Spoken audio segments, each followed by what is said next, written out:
Okay. Hi, no one. So I'm checking the streaming capabilities for YouTube, and yeah, that's basically main goal for this video. But yeah, I will also use it to just ramble about neofeudalism. So I made a video a couple of months ago called Emperor's New Clothes, where I was talking about neofeudalism and Jeff Bezos, and basically I kind of jokingly implied or maybe stated outright that for neofeudalism there needs to be this kind of entity similar to Holy Roman Empire, but this time around this would be like woke Amazon Empire. And yeah, since then actually Elon Musk declared himself to be a techno king of Tesla. So yeah, the neofeudalism in general is kind of a big thing nowadays. I mean, it seems pretty clear that we are heading this way, and I'm actually quite happy that people start to notice this, because it's not like I mentioned this also in that video. I don't think we are at great risk of fascism coming back. Not at least in the widely understood the West. However, global neo-feudalism, I think it is like the trajectory that we are heading into.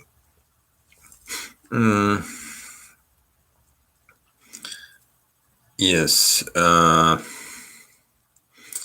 So what would that mean, neo-feudalism? Basically, the idea is that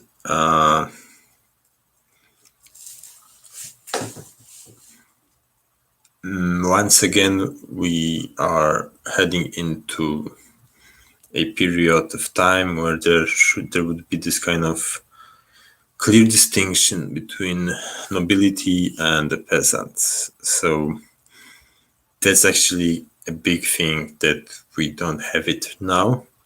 I mean, of course, like from the leftist perspective, you can always say, "Oh, well, the elites, like owners, and blah blah blah." It's like there is always this perspective.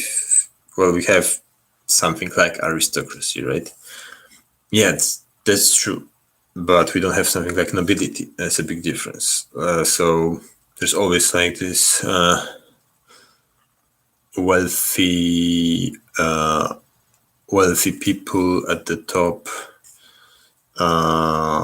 this kind of oligarchic structures. It's something that was before capitalism and didn't stop with the beginning of capitalism. However, this kind of broad distinction into these two categories,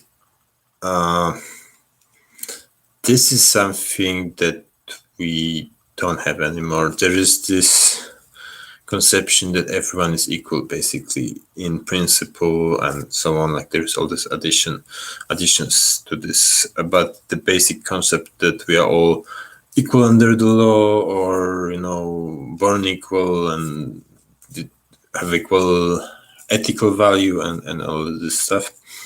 Like this is kind of a core concept in our society, and for me at least, neofeudalism would be a new world system in which this wouldn't be such a clear distinction anymore. So basically, there could be again this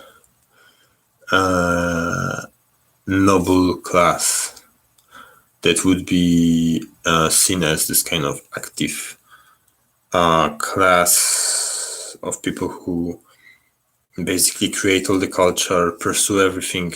Because basically this was the situation, like if we look at the medieval feudalism, the basic idea is that, people are the noble people, and the serfs, peasants, and everyone who doesn't fit into these categories, they are just like background characters that are just there to serve the purposes of the nobility. And yeah, that was like a very big thing in medieval times, but also it was it fitted the previous eras nicely. Like if we go back to ancient times, we have this kind of god kings, and then these god kings, they have their assistants and like military and these things. This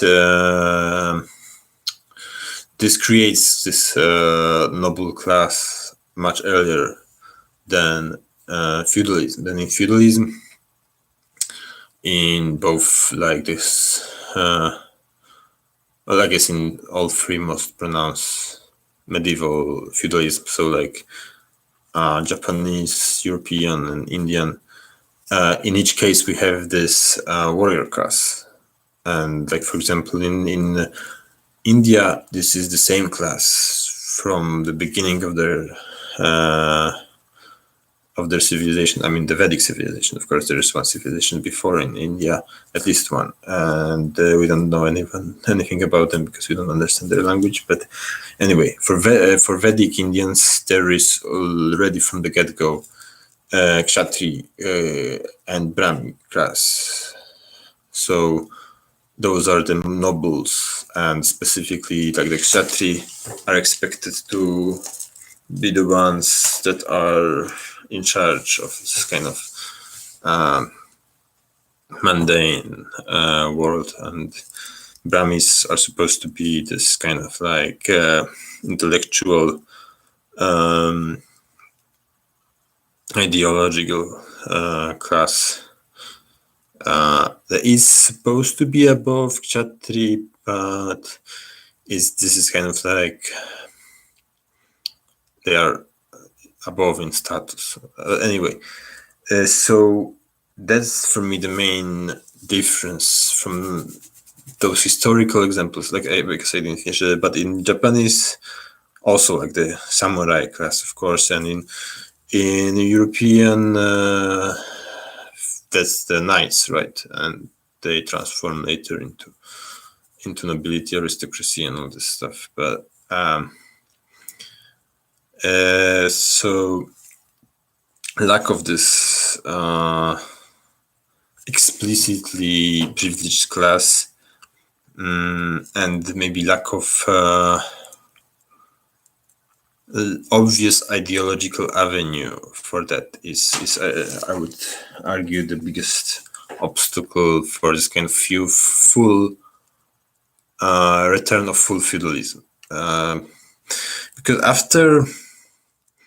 after the bourgeois revolutions of 19th century and like all the social revolutions of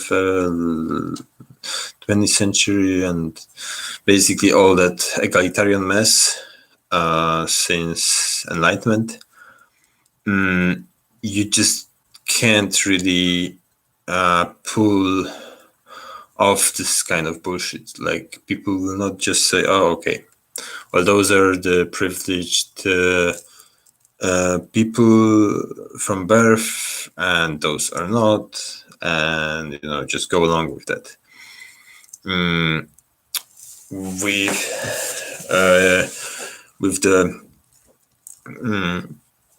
With the social with our current situation, we just don't really go for that. It is, I think, kind of obvious, but of course for us, for people who are brought in this culture, it will be obvious. Perhaps for people from medieval culture, something different will be obvious. But anyway, there is something obvious to this kind of conceptual equality of everyone. And it's really hard to get out from that to the noble and commoner distinction. Like, you can make a case nowadays for various kind of hierarchies, and a lot of people do that with different kind of success. But in general, like, people will buy some kind of hierarchy. So you can say, yeah, well, everyone's equal, but somebody's faster and somebody's slower, somebody's smarter, somebody's dumber, and so on and so forth. So the easiest way to explain a hierarchy is for us a meritocratic hierarchy, where people who are better at what they do, well, they get to go up. But this kind of birthright hierarchy, that's much harder to justify nowadays. Like, even wherever it's left over in the Western world, like for example in UK, where there is nobility still, and there is the queen and monarchy. The main explanation is just like inertia. So we were doing it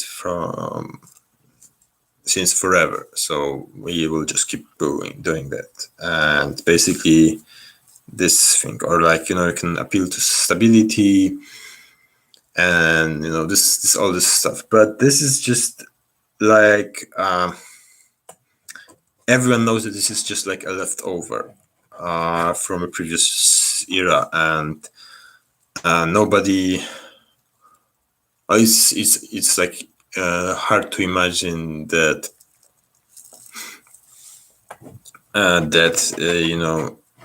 person would be a person would be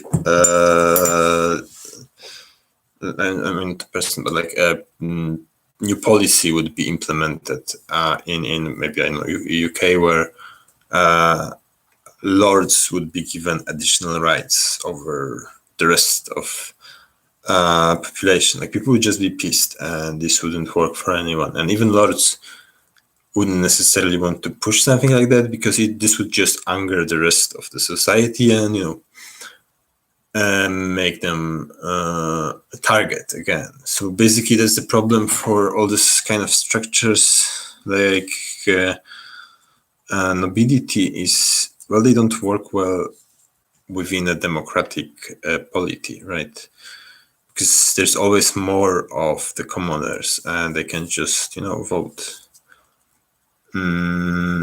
for whatever is against this kind of. They can basically vote against them being dominated by the nobility. So even if this relationships still happen, and they do happen to a large extent, they have to be obfuscated. So you can still have all this advantage over the rest of the society if you are a member of this like tiny cream of the cream elite of your society.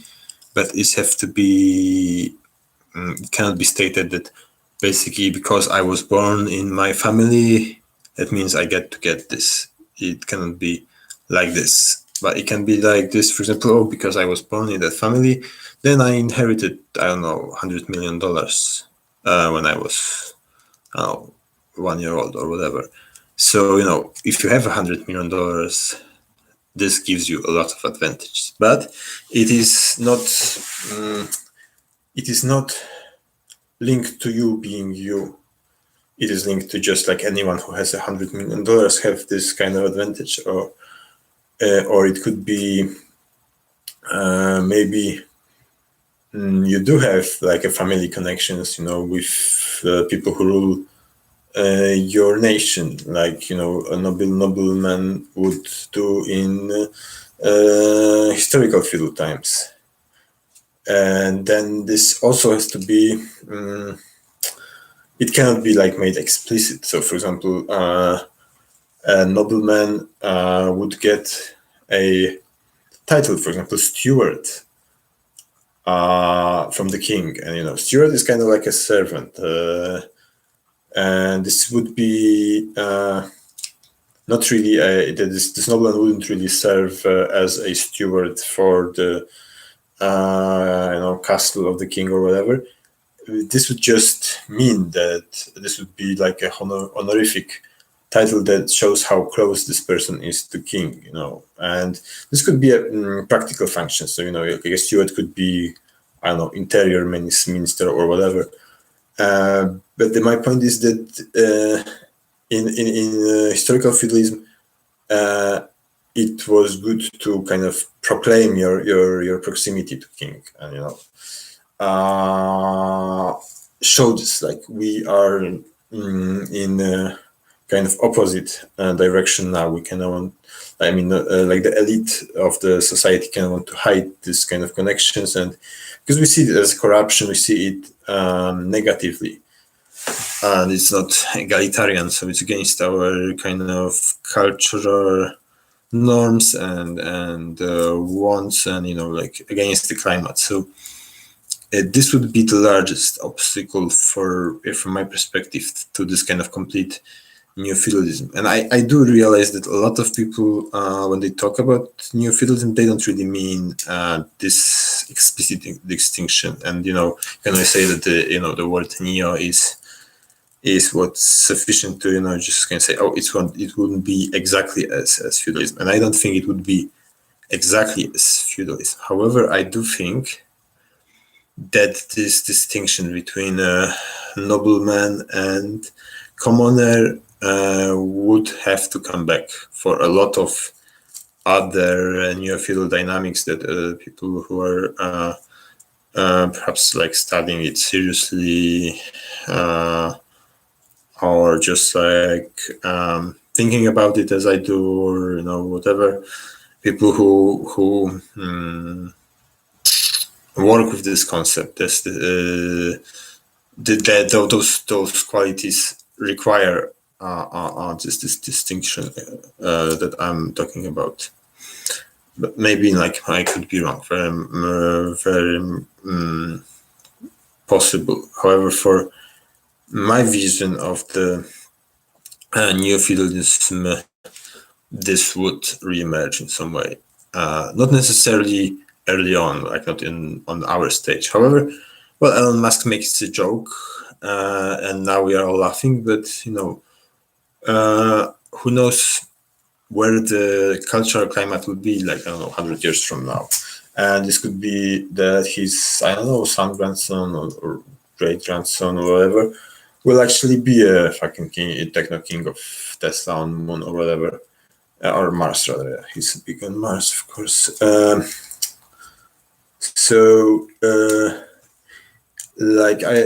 Since I started to talk about this commoner nobleman distinction, let's stick with that, so I'm not rambling all over, and just like focus a little bit on that.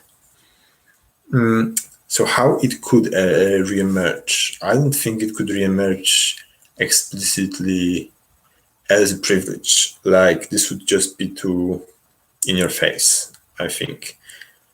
And I think the good opening for this would be actually something like a duty. So if you phrase it as a duty, so the noblemen are with this additional duty, and the commoners don't have this additional duty. If you phrase it like this, then suddenly it's much more digestible, to put it this way. Because you can always say, oh, well, this is a duty, so, maybe I don't want to have this duty. So, oh, okay, fuck it. Like, these people, they have a lot of resources, so, they take this additional duty onto themselves, and I don't have to deal with the duties, so, whatever. Of course, this would depend what specific duty it is, and, of course, in practice, this would be a privilege. So another question would be how obvious this would be. However, I think if there would be societal instability, and then this societal instability could lead to emergence of this kind of class bounded by the duty, for example, to protect the society. Society collapses, and these people who have a lot of resources, well, they take on to themselves some functions of the state. But then the trick is they have to do it as a duty, as this kind of like public service, where they are the good rich guys, and the good rich guys take on this responsibility for the rest of the society, and by doing this, they in practice take over these functions of the state which had collapsed, and they also eliminate their competition. So other rich guys who are maybe don't want to take this duty, or do want to take this duty but are in the wrong coalition or whatever, they get to be eliminated, and you end up with this group of interconnected noble families who are linked by this shared duties towards the rest of the society. And then, of course, the duties can be transformed into privileges and so on. However, this kind of framing would change some things within this neo-feudal society. Yeah, I think I will talk a little bit more in depth about this idea and other ideas when I talk about my specific example of neo-feudal society, which I have been working on for a long time, like 20 years or stuff. So this is, like I said, I'm thinking about the neo-feudalism for a long time, but yeah, I haven't been doing any scientific research relating to that idea. I haven't read even any books. I just I did watch some stuff. Like every time I come across something that is related to neo-feudalism, I always dig into it, and I've noticed that this have become more and more popular trope, both among the left and the right, actually, like fringes. I mean, anti-capitalistic left, and I would say a libertarian right, most of all. I think mostly libertarian. Also, this kind of American constitutional conservative, because I think they have this fear of the neo-feudalism. But also, I think there's also, and just in the last years, there is something forming akin to actually support for neo-feudalism, which would be more of this kind of neo-reactionary, like explicitly reactionary people who identify as reactionary. This is like very rare thing, but it starts to appear nowadays, like people who just want to go back to the old days, like the order, this kind of authoritarian order, even like just give up on this democracy, all this shit. Like we want to have kings, and whoever is the kings new, because now, of course, the old dynasties are gone. So there are people who would actually be happy to crown, Elon Musk. Probably they wouldn't like actually specifically Elon Musk, because this is a little bit different crowds. But anyway, I see this kind of convergence of ideas, and I think neofeudalism is here to stay as a concept, and more people will talk about it, because it is becoming more and more reality, even though we don't have the new nobility yet. We do have this ever increasing stratification, and rich are getting richer, poor are getting poorer, and now the COVID accelerated this. Like there's more and more billionaires, and they're all getting richer. Like fucking Bill Gates is making tens of billions of dollars, while he's preaching to this rest of society what we are supposed to do in this crisis, while he is basically making money. So fuck off. Like, well, how dare you tell the rest of us what to do if you are just making fucking money during this period? Like, if you are supposed to be like thought leader or whatever, like Bill Gates imagined himself to like put money where your mouth is. And I'm not talking about this kind of funny, like, $10 million there, $2 million there, for him is nothing. But like, if he really cared about COVID, like, wouldn't he pay at least all of the money that he made during this year for the solution, or like just to help some maybe, I don't know, poor African countries? He pretends to care a lot about Africa. So, what gives? Of course, it's just PR. And yeah, Bill Gates is another like of this early new nobility character. And I think I'll make some like not as rambly improvised videos about each of this kind of new noble personas that I see to kind of emerge. But yeah, like coming back to the nobility commoner distinction, yes, it's still not here. Like, I mean, in the culture sphere, it's not here. Like in material sphere, it is here already, although it's kind of complicated because after Industrial Revolution, just there's much more stuff, and there will never be the exactly same material relations where peasants literally have nothing that they don't make themselves, or maybe have like one or two things in their possession that they bought, and basically all the consumption is nobility. Now this is not really coming back.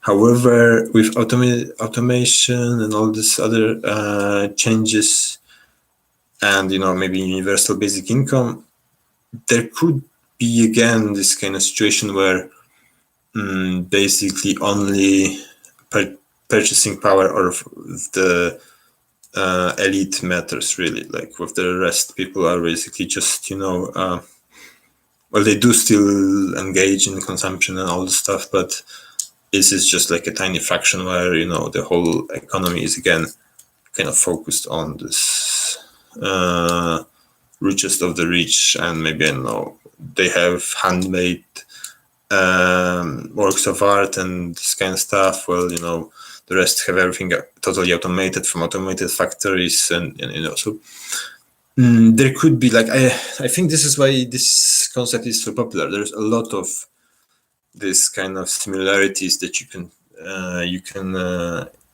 see.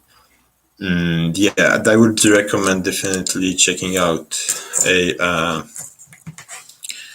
a True Unknown episode, and I will tell you in a second which one is that, because there is it was about neofeudalism, and it was with an author that I would like to read, actually, a book of hers about neofeudalism, because I guess it's about time. since I have been fascinated with this concept for a long time. But as I just said, I haven't read the book or anything. Okay, so the TrueAnon episode is 147. You are a serf, and the author is Jodie Dean. I haven't heard about her before, but she seems like somebody very much up my alley. And her idea about neofeudalism was really interesting and really compelling, and it fitted my concept of neofeudalism, even if mine is more like fictional. Like for me, neofeudalism it started from this kind of world construction where I was reinventing sci-fi dystopia basically. And for her, it's like this is more like a sociological concept for description of nowadays. I know. So for me, it was amazing. And if you're interested in neofeudalism, I would recommend check out this episode, and I would recommend TrueAnon in general. This is perfect podcast, and I will talk about it separately as well a little bit. Okay, I guess that's enough for now. Let's check if this recorded well.